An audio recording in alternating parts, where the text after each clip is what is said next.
मी कुठेही पिंपरी चिंचवडमध्ये आता संदीपने त्याचा उल्लेख केला की कोरोनाच्या काळामध्ये देखील जगावर संकट आलं, देशावर आलं, राज्यावर आलं, जिल्ह्यावर आलं, आपल्या परिसरावर आलं. काही माजी नगरसेवक आपल्याला त्याच्यातनं सोडून गेले. दत्ता काका सानेचं नाव घेता येईल, जावेदचं नाव घेता येईल, कितीतरी नावं मी सांगेन. परंतु आजारच असा होता की कधी आपण बघितलंच नाही.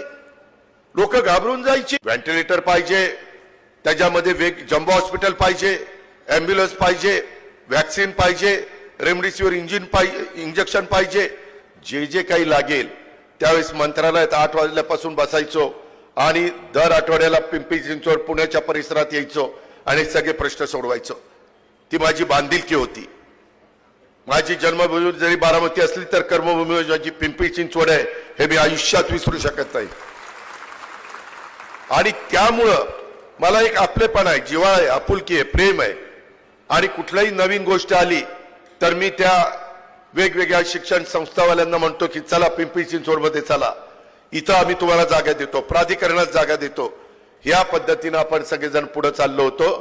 कुठंही चुकीचं आम्ही होऊन देत नव्हतो, पारदर्शक कारभार करत होतो. संदीपनं सांगितलं तसं अनेकांना वेगवेगळी पदं दिली. शेवटी पदं देण्याचं काम आपल्या हातात असतं. शेवटी माणसांना माणुसकी ठेवायची का विसरायचं ते ज्याच्या त्याच्या हातात असतं. त्या खोलात मी जास्त जात नाही.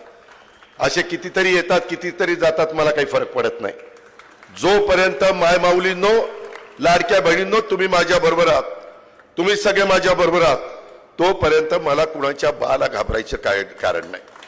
आणि माझं काम बोलतं. महाराष्ट्रवादी